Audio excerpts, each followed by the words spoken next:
Hello everyone, welcome back to my another mini vlog. আজি এই বাহৰ দলংখন পাৰ হ'ম গাইস। সাধাৰণতে দলঙৰ তলত পানীৰ হুড বোৱা দেখা যায় নহয়নে গাইস, কিন্তু খৰালি কালৰ বাবেহে চাগে ইয়াৰ অলপ পৰিৱৰ্তন ঘটিছে। যি কি নহওক, পানী যেতিয়া বাৰিষা কালত ভৰ্তি হৈ থাকে, এই হলক পলক দলংখনেৰেনো মানুহবোৰে এই পাৰৰ পৰা সিপাৰলৈ কেনেকৈ যাত্ৰা কৰে। হয়তো মোৰ ভয় অলপ বেছিয়ে, সেইবাবে এইবোৰ চিন্তা। গাইজ পাৰ হৈ আহিলো যেনে তেনে এখন চাওক।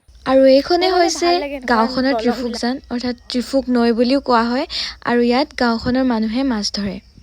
আৰু এইডাল চাওকচোন হাকু, মানুহবোৰেনো এইডালে কেনেকৈ পাৰ হৈ যায় মোৰ ভাবিয়ে কিবা লাগিছে। মই যদি কেনেবাকৈ পাৰ হ'বলৈ যাওঁ, ধাপুচকৈ গৈ তলত পৰিম। আৰু মই দৌৰি দৌৰি গৈ আপোনালোকক এটা দৃশ্য দেখাবলৈ লৈছোঁ। এয়া জাকৈ আৰু জাল চোচৰে মাছ ধৰি আছে। নৈ, জান, জুৰি, পথাৰ, পুখুৰী আদিবোৰে একো একোখন গাঁও শুৱনি কৰে নহয়নে? আৰু এইফালে মাছ কিন্তু ভালেমান কিজনী পোৱা গৈছিল।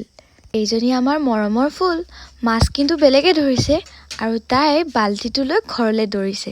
পানী খচিব পালে যে তাইক একোকে নালাগে। আৰু ভিডিঅ'টো ইমানতে সামৰিছোঁ দিয়ক। নতুন এটা ভিডিঅ' লৈ পুনৰ আহিম আপোনালোকৰ মাজলৈ। আজিলৈ বাই বাই।